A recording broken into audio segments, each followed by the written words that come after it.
HTMLAaaaarrgh was presented as part of the Flash in the City conference. This presentation was originally recorded on June 12, 2011, in New York City. Hello, everyone. How you doing? Day 3? Yes, day 3. We're already, hope everyone's been enjoying everything so far.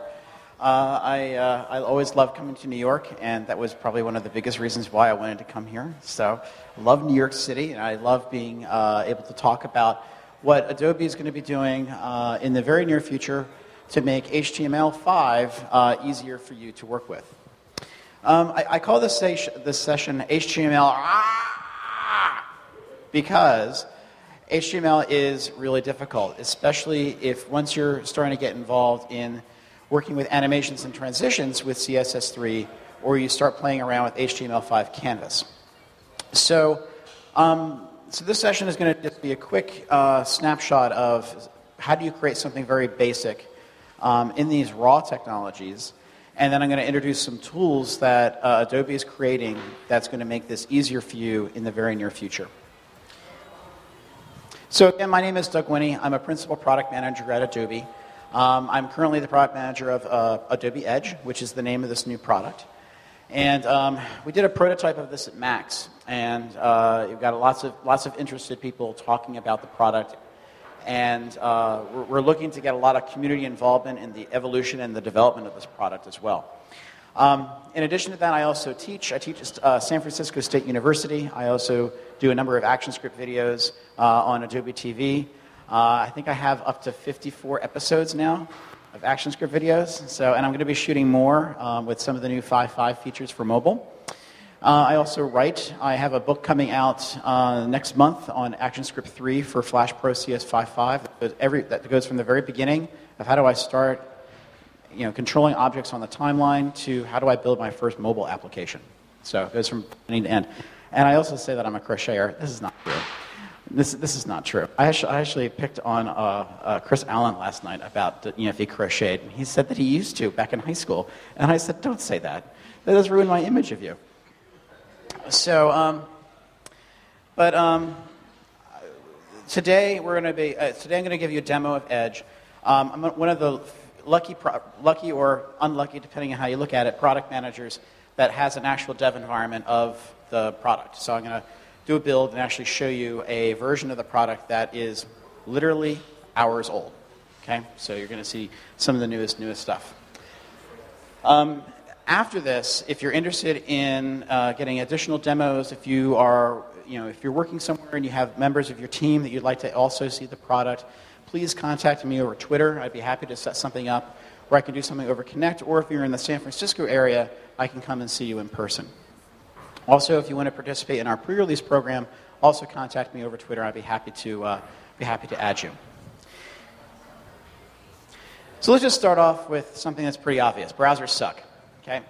Browsers suck because of many reasons. They suck because they are inconsistent, they implement things differently, and as a web designer or a web developer, it's something that we've just come to expect as part of our day-to-day process. It's something that actually allows us to charge a premium price if people want to be able to do things across browsers.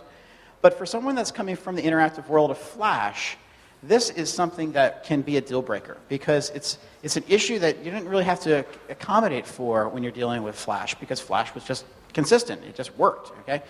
But now when you're entering into HTML and you're trying to figure out how you can get animation to work consistently over multiple browsers, it's a much different problem. And a lot of this problem is around how the things are supported. And this is data that's coming from Site Catalyst, which is a service from Adobe. There are very inconsistent and low adoption of some of the more advanced new properties that are coming out. So on desktop browsers specifically, CSS3 transforms, CSS3 animations, HTML5 canvas are not supported by anywhere near a majority of the browsers that are out there. Now the biggest culprit of this is Internet Explorer. Since that's deployed so much in enterprise, where the operating systems like XP are still used a lot. So IE7, IE8 is still the browser sets that are used in the majority of desktops. But what happens is that this really limits how much you can express yourself in a world where you're living within HTML, when you're living in a world of IE 7 and 8. But on mobile, we have a different story. On mobile, we have much broader support, and this is about smartphones. So smartphone support for some of these same different properties is much higher. So for CSS3 transforms, they're supported by 75% of smartphone browsers. Same thing with animations. HTML5 Canvas is 98%. So you have much better support for all these different things. So you'll see that a lot of applications or a lot of websites that are being created with HTML5 are specifically being targeted for mobile devices. So since they have the opportunity to take advantage of all this technology, why not use it? So that's where a lot of the work has been going. But they might support it, but support doesn't mean that it works well. And as some of you have known, with technologies like HTML5 Canvas, Canvas can be rendered in iOS, but you cannot really animate it in iOS. Now, there have been some improvements that they've made in iOS 5, but in 4.3, which is currently in market today, you get approximately 2 to 4 frames per second when you animate Canvas on an iPad. Okay, that's and an iPad, which has 1024 by 768 resolution. That's pretty bad. Okay, so what's challenging for Adobe or for anyone that's trying to make applications that makes this easier and approachable for the wide market of interactive designers and animators, you have to consider and balance performance with how you want to be able to express yourself. So I'm going to just go and jump into a quick demo. And this is,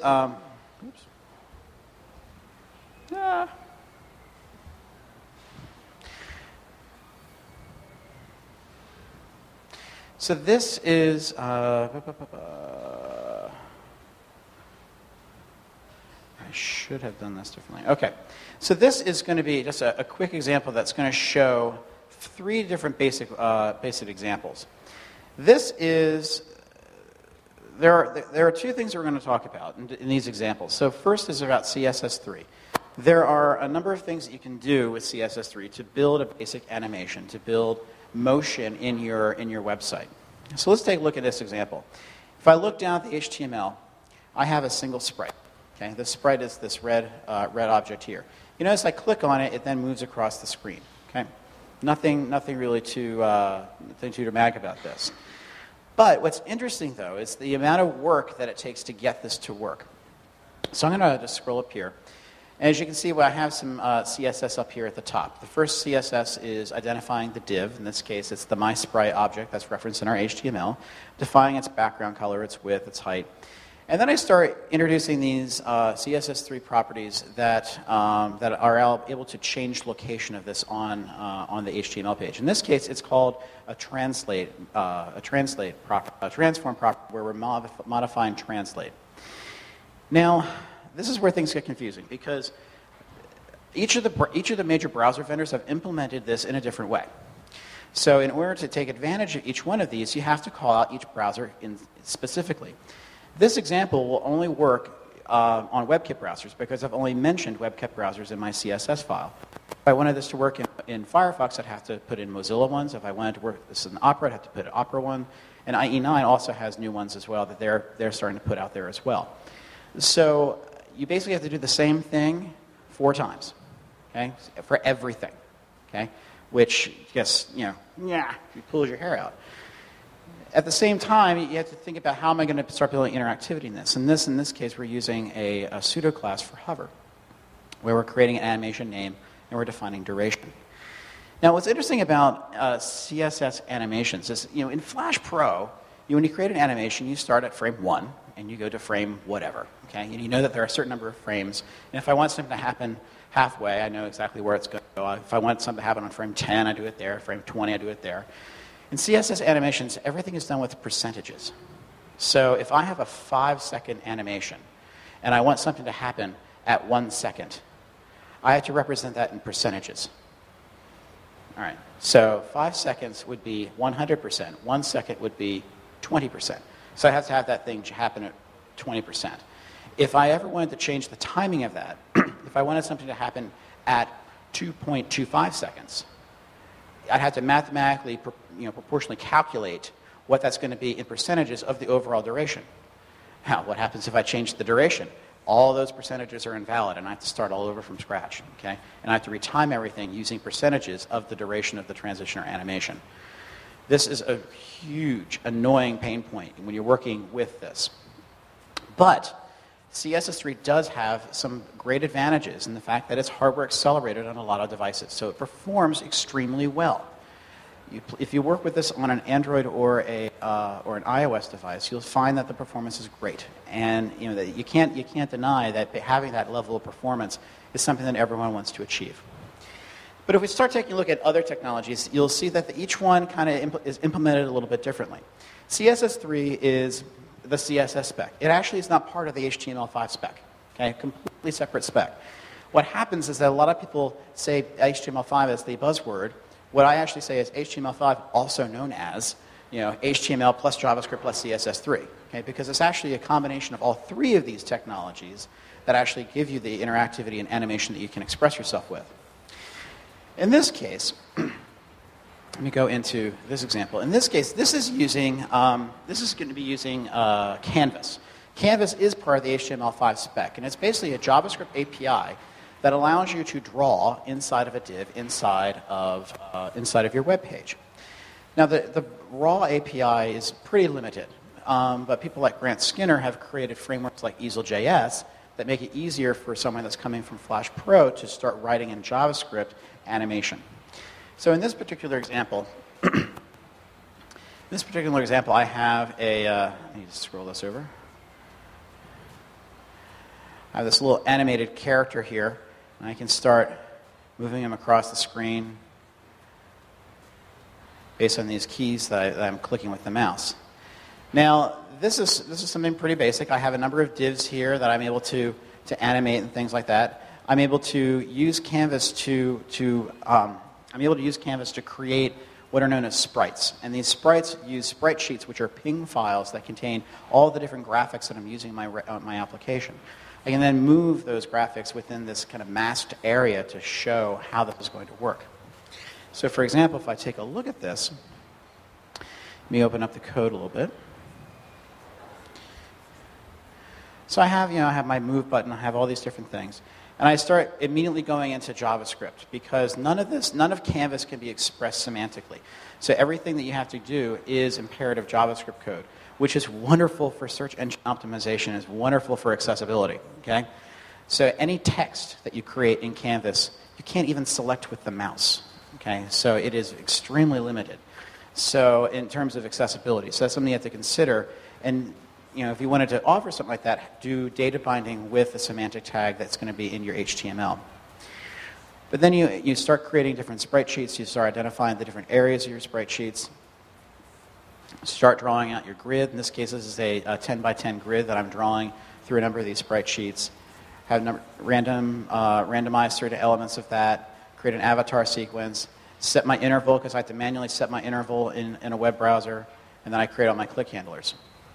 For something that is pretty basic, this is a lot of work. Okay, this is something that for someone that's first coming to this, they're going to say, WTF, I really don't know if I can handle this because I'm used to having a constant stage. I'm used to having one set of technologies to work with. So, because this is combining HTML, it is combining CSS, and now it's also combining JavaScript. You're just adding more barriers to someone being able to successfully adopt this technology. But the power that it gives someone and the breadth of how it can be expressed over the web and through mobile devices is so big that it's really to their disadvantage. So this is something that I just whipped together pretty quickly. But it took me days to figure this stuff out, and it wasn't days that I could ever get back. Okay, and it won't be days you'll be able to get back either. Now, the reason why I was doing all this, and this was actually stuff I did for work, because as a product manager, I personally like to feel the pain of everyone that uses the technology.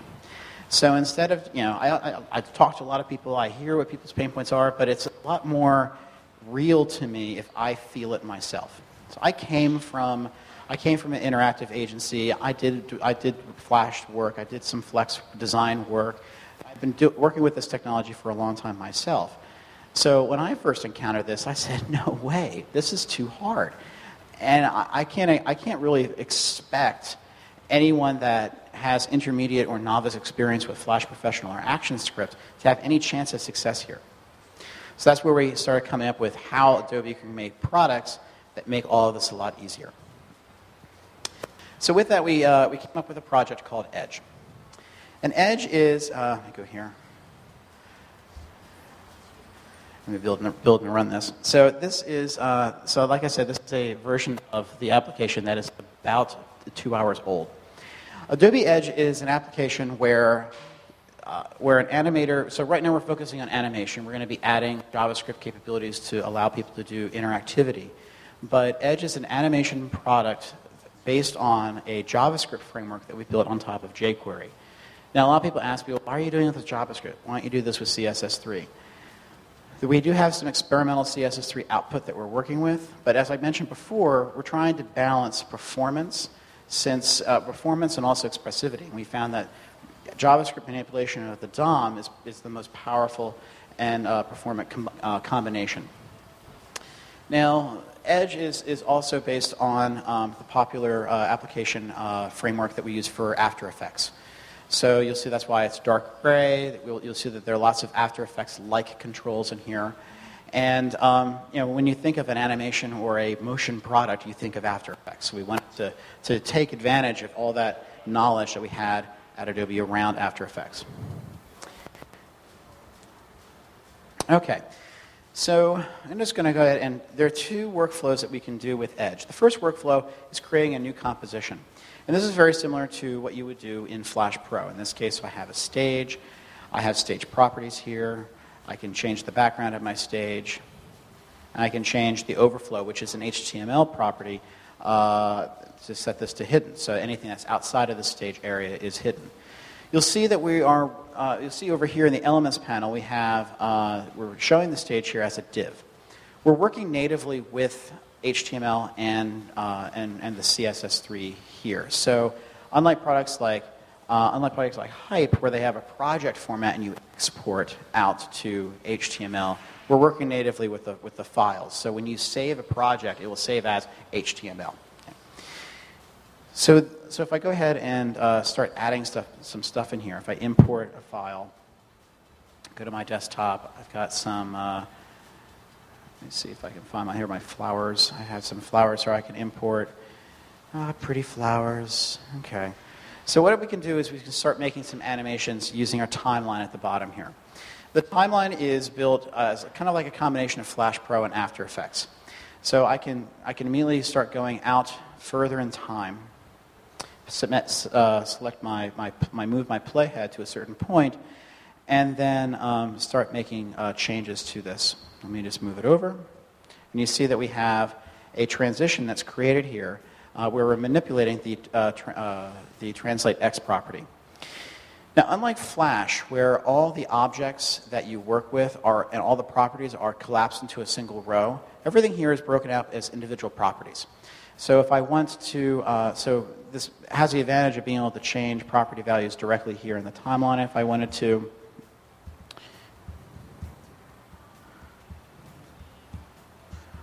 Or I can just use the scrubby sliders to change it here as well.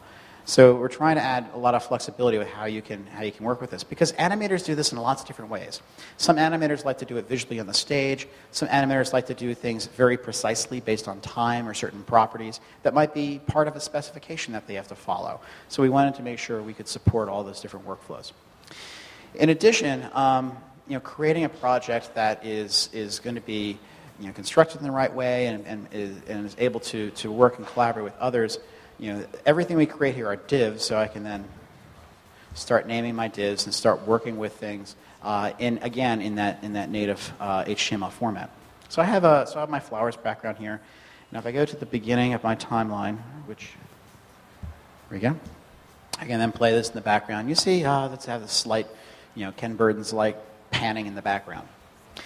So in addition to basic web graphics like PNG, GIF, and JPEG, we can also support SVG. which can be exported from products like Illustrator. So once we import this, this is a butterfly that I created inside of Illustrator. Once I start positioning this, I can start playing around with my project. But if you notice, it automatically created these transitions for me when I move that object. I don't really want that to happen. So we wanted to create a way where people could have an option to turn auto animation on or off. So this little toggle here allows me to start moving objects without making transition changes in the application. So now I can turn auto animate back on and start making some changes. So I'm going to actually, let me turn it auto animate off again because I want to make this a little smaller since I'm on such a low resolution screen here.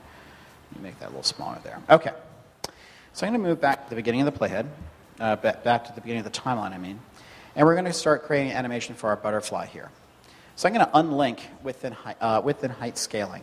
This is a common animation trick. So I'm going to undo that and then scale X down. So I'm starting to kind of flap the wings of the butterfly. Actually, I'm going to move my playhead, though. I'm going to undo that and move my playhead to about there and then do it again. So now I have a transition created for scale X. Okay? So I'm going to select this transition, and this has an ease, so I can start putting in an ease here. Let me just do kind of ease in. There we go. So it has a little bit of an ease in sign, ease in there. So I'm going to take a copy of this. I move my playhead to the end of this, and then paste an inverted version of that. So now it did the open and the close. So I can select all of these, copy them again, move my playhead to the end here, paste a few times. And you notice that I've gone a little too far. So I'm going to select all of these, and I can scale these down to match the other one. We have timeline snapping that allows you to do this pretty easily. So now, flapping butterfly. Okay, but butterfly's in the same place, okay? We need to move him around somewhat. So when we start creating animations and transitions here, you'll notice that that there are these little tiny dimples inside of the timeline. You can see one right over near where the 000 is on the timeline. These are called the animation regions, where we automatically detect where your latest keyframes have been created with your transitions, and we predict where your next animations are going to be. To override these and create something that is a specific duration, we've introduced a secondary playhead into the application. So with that, I can create what we call the mark, maybe named after Mark Anders. So we place the mark, and you can then move the two different playheads. And as you can see, let me zoom in a little bit. You'll see that there's this kind of region here that you can then create a specific transition within. So if I position this to right about here, and then select my butterfly and move it, you see that it's created just those translate X and Y for that particular region. I can then move the region somewhere else and start moving it over there, move it over here, and then let me go to the end, maybe shorten this a little bit, and then move it up here.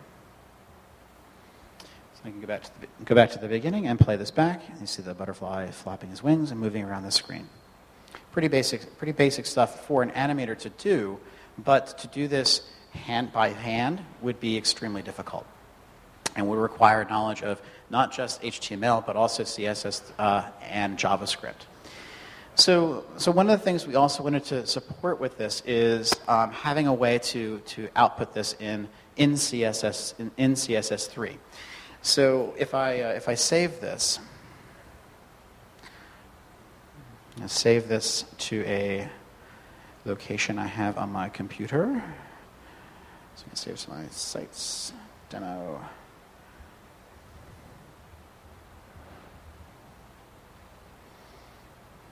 Okay, so I'm going to save it to that. I'm going to preview this in my browser. Yeah, butterflies animating, and it's really smooth. And it's smooth in here because Chrome is using hardware acceleration for CSS3, so it's automatically taking advantage of that. And the reason is because we are outputting not just the JavaScript, but also CSS3 output as well. So if I go into our developer tools here, you'll see that we are including a number of include files. We're still in active development on the frameworks. That's why none of these have been compressed yet. These will all be compressed into a single include for the animation framework later on. But as you can see, we're using jQuery as our base core framework here, and we're adding in the easing equations of jQuery for the animation. And we have a number of Edge includes here. Everything that we're doing in Edge, though, is saved in JavaScript. But it's not just an imperative JavaScript like products like Hype do. We're using JavaScript object notation for everything that we do in Edge. The reason for this is that we need to build a workflow between what someone does in Edge and hands off to someone that is a web designer or web developer that has something that's human readable that they can then work with. So in this case, if you take a look at some of the information we have here, we have what is the content. We have the content there of objects we're adding to the DOM, in this case flowers and our SVG image. What are the different states? In this case, we have what we call base state, which is the document initialization state in the browser. And we define what the properties are of all the objects that are inside of the DOM at that particular state. Later, we'll also be supporting multiple states, and you can create multiple timelines going between these states. We have sections here for actions. So when we support JavaScript actions, we'll have a JavaScript editor, which we're basing on Scintilla. So you'll have that in the product, and you'll be able to play with that. And then bindings, and be able to do data bindings with HTML elements or from other data services. And then our timelines. These are all the timelines that you've created in Edge. And again, they're all represented in JSON format. So in this case, the first line, we have a transition that is, we're going to be doing a transform of SVG image 1. We're going to change its translate x to 189, starting at 159 milliseconds for a duration at 697 milliseconds with a linear ease. Very readable, okay? And also, you can make changes to this. Once we publish the API documentation for this, you can make changes to this outside of the product. So if you need to make tweaks in order to integrate this into a larger web page or website, the developer has the ability to do that. So another thing that we can do, which other products currently can't, is the ability to open up an existing HTML layout and animate it. So I'm going to open up a website I have. This is just something I got from a tutorial site. And you'll see that there are a whole bunch of sections here. So I have 1, 2, 3. There are 4 different sections on this particular web page. We're able to render this web page in the stage because we're using WebKit as our rendering surface in the application. And currently we're basing this on Chromium. Adobe is currently working on our implementation of WebKit that we're going to be using to contribute a lot of the things that we're doing around CSS regions, which is something we added to the spec recently. We're trying to get adopted. So Adobe is getting involved in the WebKit team, and we will be also creating engines for this as well. So anyway, if I take a look at this, you'll see that the Elements panel is showing the HTML DOM of the file, and I can start working with all the different objects here. So in this case, I have the different divs here, and there are 4 main divs that I'm going to be working with. They're the ones that are displayed here. I'm going to collapse the other ones. So logo panel, about panel, event panel, and right panel. So I can select all of these objects, and I can then start animating them on the timeline. This Elements panel you can also lock. You could also change visibility off, so if you want to focus on certain areas of your web page, you can do that pretty easily.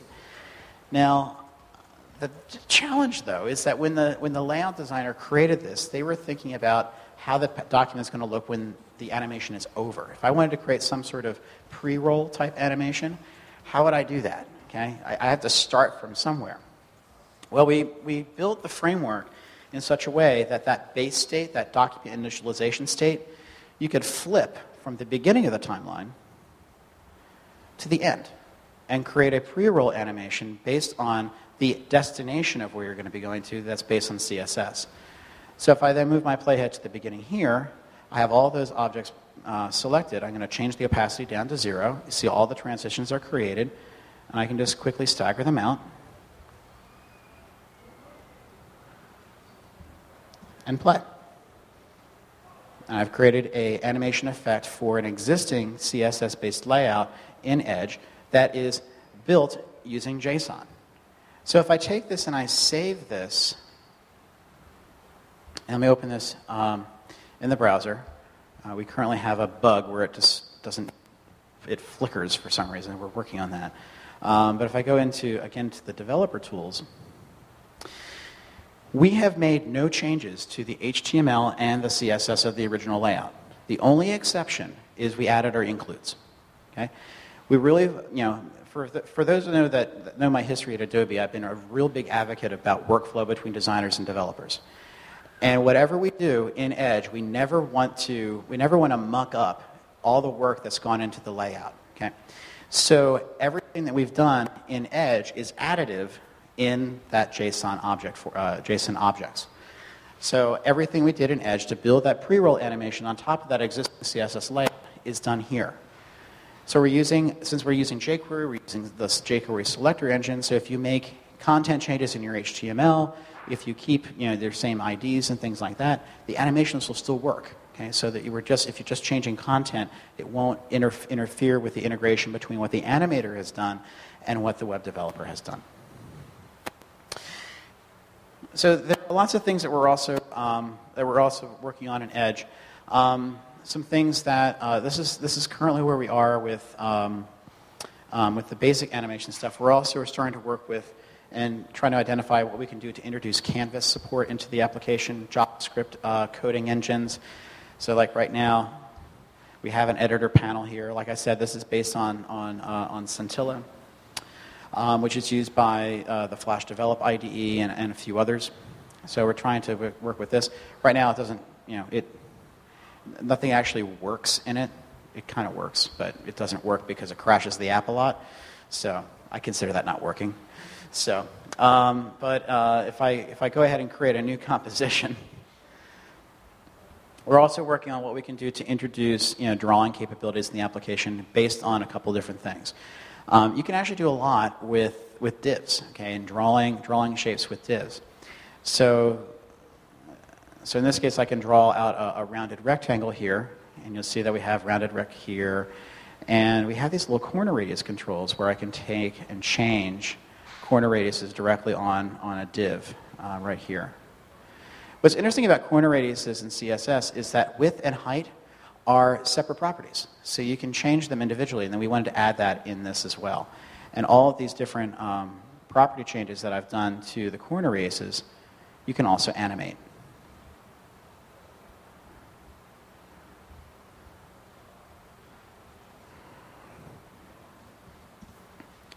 So some slight, I call this my blob animation. So, but there's a lot of power up what we can do here. We also are going to be adding in keyframe support. So as you notice, when I created everything, everything was a transition. You'll also have the option of selecting an object, adding an empty row for a property that's in CSS, and then start pinning keyframes, and then just define values there. So we wanted to support a keyframe workflow as well as a transition workflow. And we also are working on how we can allow someone to draw motion paths. Okay, draw motion paths that are then expressed as motion path data in both CSS3 and also in JavaScript. Okay. So Adobe Edge is currently in development, but we've made a public announcement recently that's going to be available publicly on Adobe Labs at the middle of this year for people to download and play with. We're really encouraging people to provide feedback on this product, and I'm going to be doing a lot of conference speaking, a lot of road shows, and getting in front of as many people as possible to get their feedback on the product. And unlike Adobe products in the past, we are going to be updating this beta almost monthly. Okay, so you're going to be getting constant updates of this product to show how we're evolving and changing the technology. Because just doing one beta or two betas, it's not enough. Okay, it's not enough time for me to hear what you want in the product and make it better. So, so you'll be seeing some new announcements from Adobe coming up this summer. Most of them will be around Edge, as well as other things we're doing around HTML5. And if you have any questions or you have any other information that you'd like to know, please feel free to contact me. At my Twitter handle, sfdesigner, and I'd be happy to set something up with you as an individual, you and your team, or other people that you work with, your user group, your other community members, and I'd be happy to sit down and do a demo. So thank you very much.